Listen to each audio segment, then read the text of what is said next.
أعوذ بالله من الشيطان الرجيم بسم الله الرحمن الرحيم الحمد لله رب العالمين والصلاة والسلام على أشرف المرسلين سيدنا محمد وعلى آله وأصحابه ومن والاهم بإحسان إلى يوم الدين أما بعد jama'a masu kallon mu ta wannan kafa ta akwatin gidan talabijin mai suna Gaskiya TV muna muku sallama ta musulunci muna cewa assalamu alaikum wa rahmatullahi wa barakatuh. Mai magana Mu'azu Abdullahi Mu'az, shugaban makarantar Darul Ulumil Qur'an wacce take unguwar Markaz a garin Agege a jiha Lagos, ƙasa Najeriya, sa'annan yammacin Afirka. Muna muku gaisuwa ta musulunci kuma muna cewa barkanku da warhaka. Kamar yadda kuma muka saba faɗi muku, wannan gidan talabijin mai suna Gaskiya TV kullum tana kawo muku wannan karatu na ka'idodin sufaye, wanda muna yin sa ne a duk ranar Alhamis karfe 4 agogon GMT da Ghana, karfe 5 agogon Najeriya da Niger a duk ranar Alhamis. Sannan muna fitar da wannan ilimin ne daga karatun nan na littafin nan na Qawaidut Tasawuf wanda Malam Ahmad Zarruq ya rubuta. Yau za mu shiga ka'ida ta 18 a cikin ka'idodin tasawuf. Ka'ida ta 18 abinda ta ce itibarul muhim wa taqdimuhu abadan sha'anus siddiqin fi kulli shay'in. Ta ce itibarul muhim, lura da abin da ya fi muhimmanci, wa taqdimuhu da gabatar da shi, abin da ya fi muhimmanci abadan har abada sha'anin siddiqin shine sha'anin wato wa'anda suka gaskata wato Allah, nan wa'anda suka gaskata Allah, wanda suka san sufanci sosai, suka gaskata Allah, to sha'anin su da yanda lamarin su yake, suna lura da cewa su gabatar da abin da yafi muhimmanci bisa ga wani abu daban. Wato a rayuwar siddiƙai mutanen Allah suna duba wani abu ne yafi muhimmanci suke soma shi sannan su zo. Misali yanzu zaga annabi Muhammad sallallahu alaihi wasallam da yake duk wani sufi yana koyi ne da annabi Muhammad sallallahu alaihi wasallam a bisa dorin yanda annabi yayi rayuwar shi yake bi, saboda faɗan Allah subhanahu wataala laqad kana lakum fi rasulillahi uswatun hasana, kuna da koyi mai kyau a cikin ɗabi'un manzon Allah sallallahu alaihi wasallam.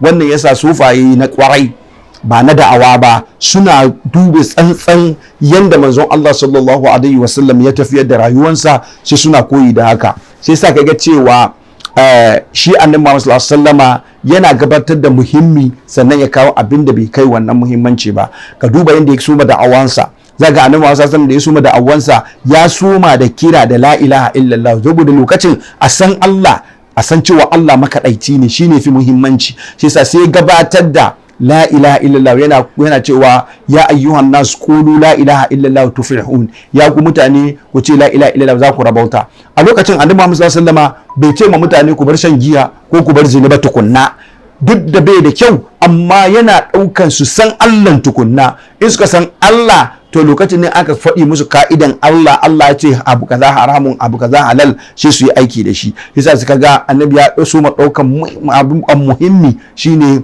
fasanin Allah. Bayan ya musu tauhidi an samu inda suka karba, sannan aka kawo batun sallah ya biyo baya. To haka nan yasa za gama azumi bai zo ba sai bayan annabi ma ya koma Madina da shekara 2, sannan ma aka so ma azumi. Saboda me? Annabi yana daukan abu da yafi muhimmanci, ko kuma Allah na sa shi ya dauki abin da yafi muhimmanci ya so ma gabatarwa, sa'annan a biyo da wani abu daban. Daga baya ne sannan bayan an tabbatar da ka'idodin musulunci, sannan aka biyo da batun haramun ne kaza, sannan aka biyo da batun hukunce. Yasa haka ma siddiqi ko mutum nagari shi ma in yana wuri ko yana cikin rayuwar shi yana so ma gabatar da abin da yafi muhimmanci, ya tabbatar da abin ya tsauya mai, sannan ya je na gaba a hankula. Fa kullu man talaba min ulumil qaum, hisa duk wanda zai nemi ya san ilimin sufanci raqiqaha, wato ya san yanda yake asalinsa da yanda ake so a sani, qabla ilmihi bi jumlatil ahkamul ubudiyya, shi ya nemi ya san haka amma tun bai san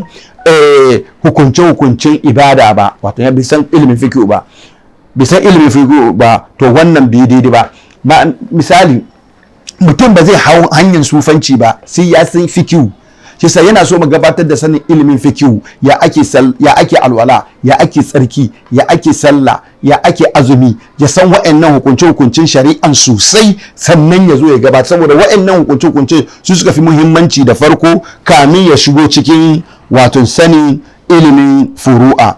Na'am, wa adala an jalal ahkam ila gamidaha, sai sa idan ya haka ya karkata daga barin hukunce-hukuncen da yake bayyanannu zuwa ga hukunce-hukunce da ake son a yi na ɓoye, fa huwa mahdu'un bi hawahu, domin wanda duk ya nemi ya haka, ya nemi ya san ilimin sufanci ba tare da ya san ilimin shari'a ba, to wannan yana yaudaran zuciyar shi, yana yaudaran kansa. la siyama in lam yukimu zahir al-fiqhiyya lil ibadat, walle man a ce bai san ma komi a cikin hukunce fikihu na bautan Allah ba, bai san komi ba, sai tashi da yau za ga mutane da yawa za ce za ba mutum tarbiyya ya san Allah, amma ba a tambaye shi ba yaya yake ake sallah, ya ake azumi, ko ahlari bai sauke ba, ko littafin ahlari bai sani ba, to wannan dole ne an sa shi cikin wani hali. Da an koya mai littafin ahlari, aka koya mai littafin iziya, aka zo aka koya masa hadisai da suke kafa hujja akan wannan, aka nuna masa yanda ibadu suke, ya san muhimmancin su da karfin su, ya san yanda suke, sa'annan lokacin ne a zo a ce mai to akwai wani ilimi kuma da za a kara ma yanzu, shine ilimin sufanci, ilimin da za a kai wannan ibadan ka yi su saboda tsakaninka da Allah, ka tsarkake zuciyanka. Da haka za a yi, da za a samu saukin fahimtan wato hanyar sufaye. Amma ina da yawa malumma suka wuce gona da iri, suka koya ma mutane, suka koya ma almajiransu ilimin sufanci ba tare da sun koya musu ilimin ibada ba, har suka rona bautan Allah. Allah kiyaye. wa hiqqal fariqa bainal bid'ati was sunna fil ahwal, wannan yasa mutum bai iya raba tsakanin abin da yake sunnan manzon Allah da abin da yake bid'a, saboda bai san, kawai an ɗauko mai abubuwa ne kawai, wai sanin Allah kawai an ɗora mai, alhalin bai san fikihu ba. To kaga dole ne ba zai san bid'a da sunna ba fil ahwal, a cikin halayen tafiyan da yake yi. Amma da an soma mai da sanin ibada da sauransu, to in abu bid'a ne wannan ya san wannan bid'a ne, wannan ba cikin hanyar yake ba, wannan ke cikin hanya. Wa yutalibu nafsahu bi tahalli qabla takhalli, lokacin nan da za a koya masa ibada da sanin ilimin shari'a sosai, to da zai nemi sanin wato ibada na adon ibada kamin ya san wato yanda zai fita daga cikin barin bautan Allah, wato kamin ya je ya fada cikin halaka kenan. Au yud'a la zalika, kamin ma har ya kai shiga ya ta ikrarin shi sufi ne, alhalin da ya san ibada sosai, da in ya ga halin da yake ciki da kansa ba zai ji kunya ma ya ce shi sufi ne ko ya da'awa. Shi yasa kaga Asarri Suqati ɗaya ne daga cikin arifai masana Allah wanda ake cewa Asarri bin Mughlis al-Suqati, al-Imam al-Qudwa, shugaba ne abin koyi a cikin sufanci, Sheikhul Islam, shehu ne na musulunci. Abul Hasan, sunan kunyan shi kenan Abul Hasan al-Baghdadi, wato nasabansa kenan al-Baghdadi, wato mutumin Baghdada. Hadasa anil Fudail bin Iyad, yayi karatu, ya karbi ilimin sufanci daga Fudail bin Iyad wa Hushaym bin Bashir wa Yazid bin Harun wa gairihim bi ahadith qalila, yayi musu kuma ya karbi wa'insu hadisai kadan daga wurin su. Wastagar bil ibada, sai ya shagala da bautan Allah. Wa sayba ma'ruf al-qarhi, ya kuma ya zama muridi na ma'ruf al-qarhi, ya bi shi. Wa huwa ajalla ashabi, yana ɗaya daga cikin manya-manyan sahabban ma'ruf al-qarhi. Rawa an Junayd, ya kuma ruwaito wasu hadisai ma da kuma wa'insu sanin ilimin sufanci, wato daga Imam Junayd. Ya mutu, ya bar duniya shekara 253 bayan hijiran manzon Allah sallallahu alaihi wasallama. Idan kana son ka san cikakken tarihin Asarri Suqati, ka duba littafin nan na A'lamun Nubala, yana ciki a cikin wato mujalladi na 12 shafi na 185 za a same shi. Wato shi ne yake magana, a cikin maganan shi kaji abin da ya ce, saboda waɗanda ke shiga cikin ilimin sufanci ba tare da sun san ilimin furu'a ba, suka zarce suka shiga, sai na cewa man arafa Allahu asha, wanda ya san Allah to zai rayuwa mai kyau. wa man mala ila duniya tasha, wanda ko ya karkata zuwa ga son duniya, wannan ya halakar da kanshi. Wal amaq ya gudu wa yaru fi lasha, sa'annan kuma wawa shine wanda yake yini yana wayewan gari filasha a cikin aikin banza wanda bai dace ba. Wal aqilu, sannan mai hankali an mahbubihi fattash, shine wanda yake kokarin neman sanin masoyinsa shine Allah.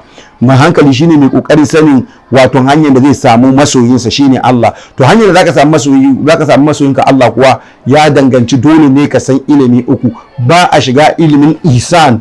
Sai zaga annabi Muhammad sallallahu alaihi wasallam da Jibril ke tambayin shi wa'annan martabobin, shi da aka soma da tambayan fikihu shine al-islam, aka zo tambayan imani shine ilimin tauhidi, sannan aka zo tambayan tasawufu shine ihsani. Hisa dole ne kai ma mutum ya soma da sanin ilimin fikihu, sanin ilimin tauhidi kamin ya shiga cikin sufanci. Hisa aka bar mutum bai san wa'annan ba, aka ɗauko shi aka kai shi martaba na uku ba tare da ya san wa'annan ba, dole za a samu kurakurai da sanin bambancin tsakanin abin da yake bid'a da abin da yake sunna. Hisa yazo a cikin hikamul ibn Ata Allah Askandari yana cewa tashawwufuka ila ma batana fika min al-uyub khairun min at-tashawwufika ila ma hajaba anka min al-ghuyub. Tashawwufuka wato bayyanarwa ila ma batana fika min al-uyub, bayyanar da abin da ke cikin zuciyanka na aibi, wato bayyanar da abin da ke cikin zuciyanka na aibi. Shi yasa in kana da wani aibi, manan kana da girman kai ko kana da hasada ko kana wannan aibi kenan da ke cikin zuciya, bayyanar da wa'annan aibobin bayyanar da wa'annan aibobin shi yafi alkhairi gare ka, shi yafi wato ka bayyanar da ila ma hajaba anka min al-ghuyub, abinda ya boye maka a cikin gaibi. Wato ka tada awan kai ni na san Allah, ni na san kaza, wannan bai da kyau. Da zaka bayyanar da laifuffukan kama mutane kuma kana kaskantar da kanka gaban Allah, shi yafi maka da kaje kana bayyanar da wato wani abu da ka sani na ma'arifa ko wani abin nan. Wannan shi ke nuna cewa lalle sufi abinda ake so da kullum ya ta kaskantar da kai, kullum ya ta neman ya ta kallon bangaren aibin shi, yana neman Allah ya canza shi, Allah ya gyara shi, ba ya ta bayyanar da wa'insu abubuwa yana ganin cewa shi ya iya, shi ya fi wane ba. Allah samu dace. Jama'a za mu je hutu na 'yan mintoci, mu je kasuwa kuma mu dawo sa'annan mu ci gaba. Allah samu dace. Wassalam. A kamfanin tauraron dan adam na RCS muna alfahari da kanmu domin muna samar da mafi kyawun tauraron dan adam a nahiyar Afirka, mai inganci ga masu kallo cikin farashi mai rahusa. Muna gudanar da ayyuka bangaren sadarwar talabijin ta hanyar tauraron dan adam da ake samun shirye-shiryen talabijin kyauta a cikin iska. Muna maraba ga duk wanda yake da buƙatar samun mafita akan watsa shirye-shirye ko mai saurin megabyte 4 cikin daƙiƙa 1 a rukunin HD a sabuwar kusurwar 7 degrees east akan tauraron dan adam na Utelsat. A tuntube mu a layin tarho +233 243 527 955 ko kuma +233 50 98 40090 ko kuma a ziyarci shafin yanar gizonmu na www.rcs.com.gh ko saƙon email at info@rcs.com.gh a yau dinnan don mu cika muku burinku na watsa shirye-shirye akan tauraron ɗan adam. Dandalinmu shine mafi kyau a cikin masana'antar idan an yi la'akarin inganci, farashi da kuma tangararren hoto. Muna sa ran aiki tare da ku don amfaninmu baki ɗaya. RCS, mafi inganci a cikin masana'antar watsa shirye-shiryen tauraron ɗan adam. أعوذ بالله من الشيطان الرجيم بسم الله الرحمن الرحيم الحمد لله رب العالمين والصلاة والسلام على أشرف المرسلين سيدنا محمد وعلى آله وصحبه وسلم. أما بعد جماعة بركة من دعوة منا مكسلمة تمسلينتي السلام عليكم ورحمة الله وبركاته. كما تحيين زكونا تاريدا Gaskiya TV wacce aka fi samunta bangaren nan da ake samun Peace TV da kuma Sunna TV. Ka kumanta har yanzu kuna tare da Mu'az Abdullahi Mu'az, shugaban makarantar nan na Darul Ulumul Qur'an da ke Agege Lagos, Nigeria. Kuma muna cikin ka'idu tasawuf, littafin nan na Sheikh Ahmadu Zarruq wanda ake cewa kawaidu tasawuf. Yau muna cikin ka'ida ta 18 da kuma ta 19. Yanzu za mu tashi kenan a ka'ida ta 19 inda yake ce mana i'tibarun nisabi fil mawani'i yaqdi bi takhsis al hukm an umumihi. Yace i'tibarin nisabi, lura da dangantakan ilimin tasawufu bisa ga Qur'ani da hadisi, lura da dangantakan ilimin tasawufu zuwa ga Qur'ani da hadisi, fil mawani'i cikin abinda Qur'ani da hadisi ke hanawa, yaqdi bi takhsisil hukum an umumi, yana hukunci ne da keɓance hukunci gaba ɗaya. bi ma'ana cewa Qur'ani da hadisi sun hana abu, to sufanci ma ya hana abin. Cewa Qur'ani da hadisi sun hori abu, to sufanci ma ya hori abin. Yasa duk lokacin da kaga wani yana ikirarin shi sufi ne, sai kaga yana wani abu sai abin ya zama na Qur'ani da hadisi sun hana, to ƙarya yake, ba sufi bane. Domin sufi yana tafiya ne a bisa doron Qur'ani da hadisi, kamar yadda mun yi bayanan su a cikin ka'idodi da suka wuce. Yasa muna son mu ja hankalin da waɗanda ke cikin sufanci suke yin wasu abubuwa na haramu, har suna cewa a'a ai a wurin sufaye abu kaza halal ne. A'a, kamar yadda a wurin malaman shari'a haramun yake haramun, haka wunan a wurin sufaye haramun ne. Ka'ida ta 19 ta sufanci abinda ta ce kenan, i'tibari nisabi fil mawani'i yaqdi bi ta'sisul hukm an umumihi.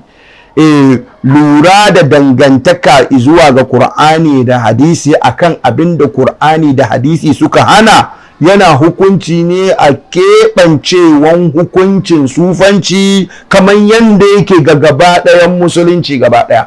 Na'am, wa min zalika wujudul girata ala umumil qaum min inkar. Sai sa kaga daga cikin haka sufaye suna ɗaya daga cikin masu kishi su ga mutum yana danganto kan shi gare su, amma yana yin wasu abubuwa da bai dace ba a shari'a, yana take shari'a, to suna kishin cewa wannan ne kawo shi, yasa suna inkarin wannan abin. wa himayatu uqulil awam bi ta'alluq bima yakhussu minha, sannan suna lura da kiyayewan wato hankalin kowa da kowa akan ratayar da kansu zuwa ga keɓance kansu ga wannan ilimi, hamil ala wujudil qasd bi takhsisihi, saboda ɗaukan cewa za su ɗauki manufansu zuwa ga keɓantaccen wannan ilimi, amma ba tare da sun cakuɗa shi ga abin da yake da gwalobe da kyau ba. haza ma a kasratu ma ya khussu minha, wannan duka ana lura da wato yawan abin da yake ɓanta daga cikinsa, na'am. Shi sa ana son mutum ya kiyaye wannan. haza ma a kasratu ma ya khussu minha wa madakhilul ghalt fihi ilman aw amalan aw da'awa aw ghairi zalik. Ana lura da mutanen da za su zo suna ɗaukan wannan hanyar ta hanyar cewa suna kurakurai.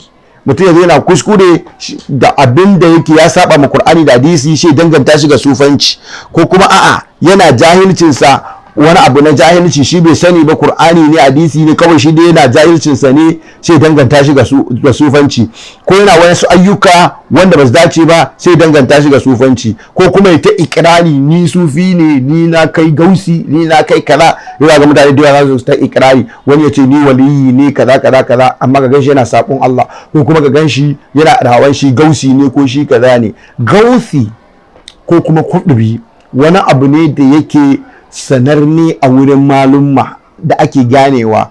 Idan mutum ya zama gausi, da kamata a gane a wurin cewa yana da wani ilimi da yake amfanar da duniya, domin yana shayar da mutane. Haka in an zama kudubi, ya kamata ya zama wani kuduwa ne da duniya ana koyi da shi bisa ga doron Qur'ani da hadisi. Ba zai yi mutum kawai ya ce shi gausi bane, kuma gausi ba shi ke cewa shi gausi bane. Malumma wasu ne za su gani, waɗanda suke da ilimin abin za su gane cewa wani yana da ilimin da za a ce masa gausi, saboda amfanar da mutane da yake. Domin gausi asalinsa an ɗauko ne saboda an yi tashbihi ne da girgije da ke shayar da mutane.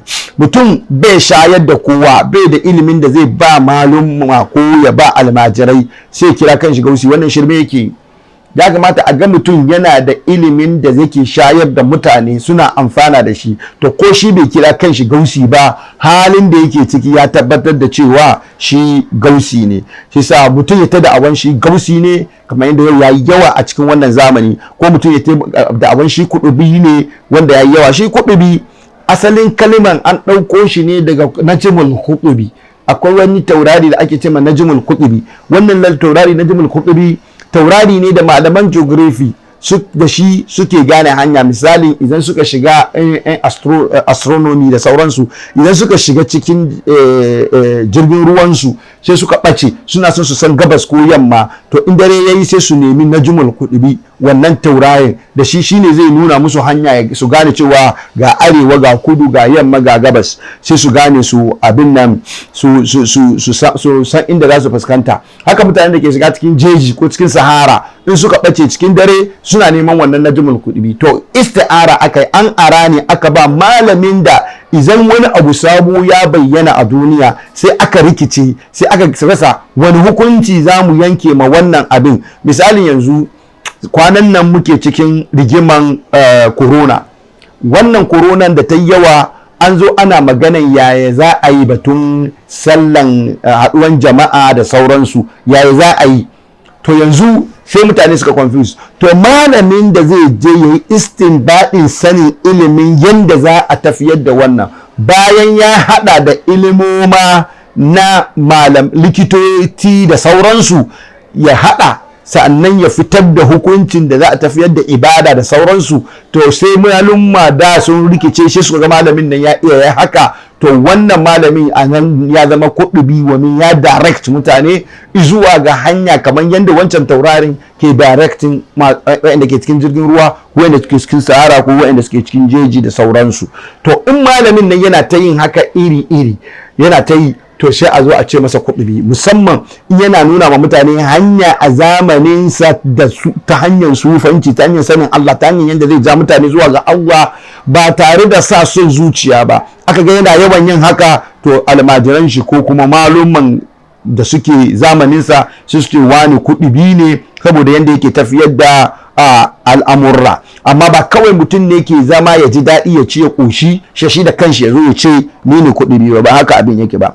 Allah sa mu dace. Sai sa ga Ibn Ata ya yi magana kamar yadda ya ce wa ata kulli zi hukumin haqqahu, wato ana son duk wani hukunci a bashi haƙƙinsa, duk wani hukunci a bashi haƙƙinsa, kamar yadda shari'a ta nuna kada a yi zina, kada a sha giya, shari'a ta nuna a yi ibada, a yi kaza.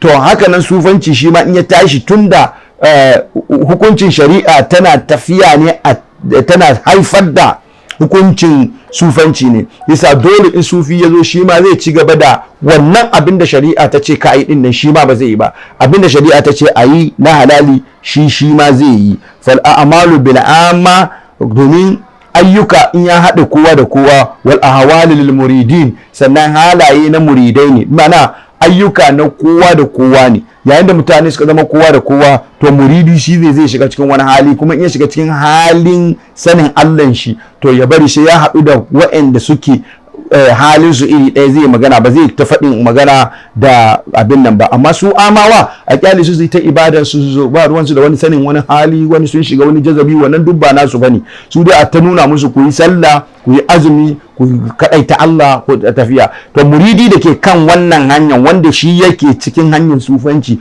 to shine yana shiga cikin wani halaye na fahimtar Allah, bi ma'ana in ya zama zahidi ya karkata ga zahidancin shi, ko ya zama munibi ya karkata ga inabansa, ko ya zama mutawakkil ya karkata ga mutawakkilinsa. Wannan halaye da yake shiga, to su suke sanin wannan, sai sa a su ya haɗu da ƴan uwan shi da suke da wannan ilimi, shine zai musu magana. Wal fa'idu lil abidin, to kuma fidda amfani ga masu bautan Allah ne, wanda yayi nisa a cikin wannan, zaga shi ya karkata ne zuwa ga bautan Allah kawai, kamar yadda dama mun yi bayani bambanci tsakanin abid da kuma hal wanda ke shiga cikin ahwal.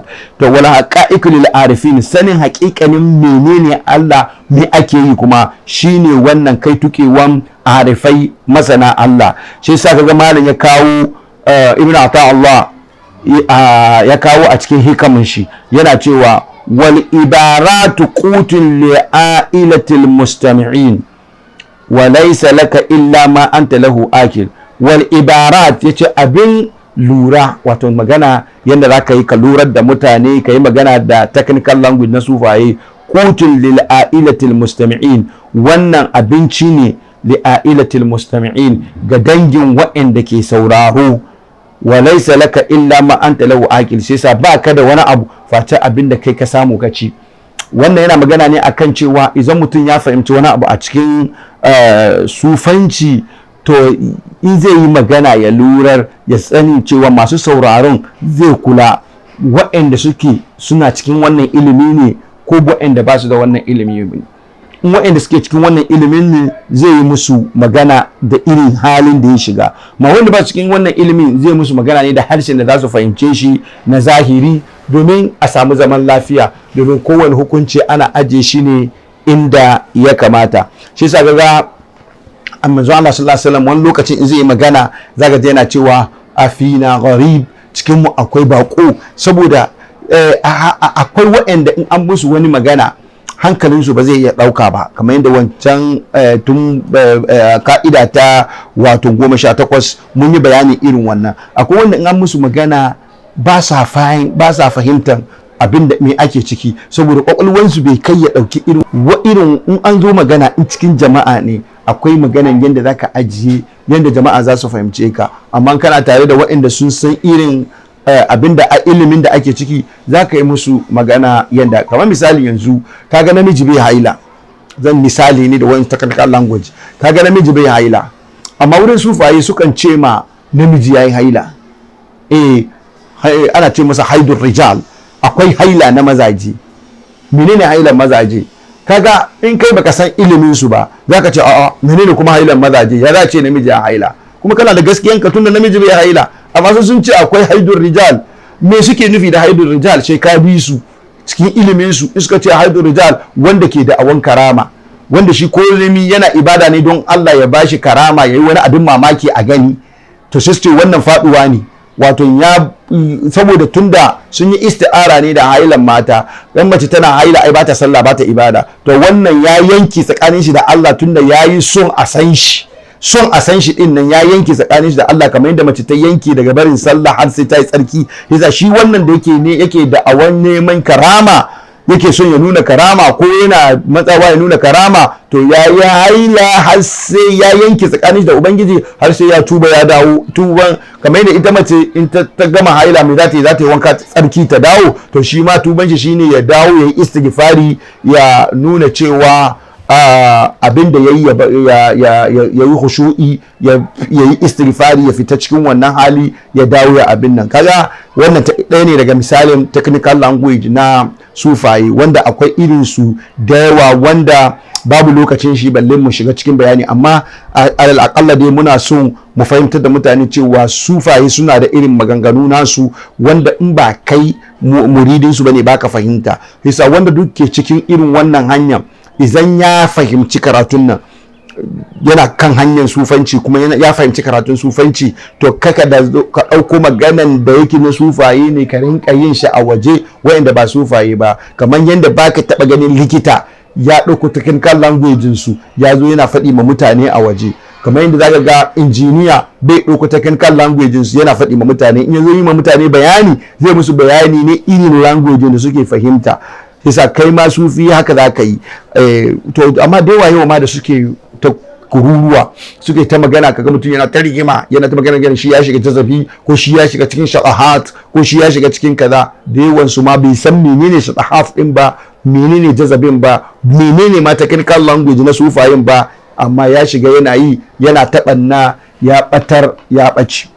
Haka kuma masu inkari su kuma su yi adalci, su rinka sanin cewa wannan ilimi yana da irin nashi language din, shi sa in sun ji wani ya faɗi in malami ne cikakke, to in baka fahimce shi ba, bi shi a hankali ya ma bayanin me suke nufi. Amma in kaga wani wanda yake jahili ne yayi magana, ka kai hukunci ka danganta shiga sufai. Yau zaga mutum ya zo yayi wani banna, malami da ke inkarin sufanci ya san wannan jahili ne bai san komi ba, amma sai ga rashin adalci shi ce haka sufaye suke. Wannan bai yi ba. Annabi Muhammad sallallahu alaihi wasallam bai karantar da mu danganta abinda muka san cewa ba na wasu bane, mu danganta shi gare su, kamar yadda Annabi sallallahu alaihi wasallam ya hana mu ba mu san kan abu ba mu shiga komi. Annabi ya aje muna, ya muna tsarin shi, yasa mu zama masu bin tsari shi ke sa a dace. Yasa sufanci bai da wani tsari face tsarin bin Annabi Muhammad sallallahu alaihi wasallama, koyi da Qur'ani da bin sunnan manzon Allah sallallahu alaihi wasallam da bauta a bisa doron Qur'ani da hadisi da ɗabi'a irin ɗabi'un manzon Allah sallallahu alaihi wasallam da halaye wanda musulunci ya shimfiɗa irin su gudun duniya, irin su tsantseni, irin su tawakkali, irin su haƙuri ma kansa sai da sufaye suka kasa shi har kashi 5. Suna da sabrun, suna da sabirun, suna da musabbirun, suna da masburun, wanda yake haƙuri ne daraja kamar yanda gudun duniya ma daraja ne, kamar yanda tsantseni daraja ne, kamar yanda duk waɗannan abubuwan daraja ce, amma sai ka bi cikin ilimin za ka fahimci wannan. Amma da yake muna cikin kawa'id tasawuf, a hankali kila mun zo mu isa wurin. Allah ya sa mu dace. Yau za mu dakata a waton ka'ida ta 19, sai sati mai zuwa mun ɗora daga ka'ida ta 20, da fatan Allah ya sa mu dace. Wassalamu alaikum wa rahmatullahi wa barakatuh.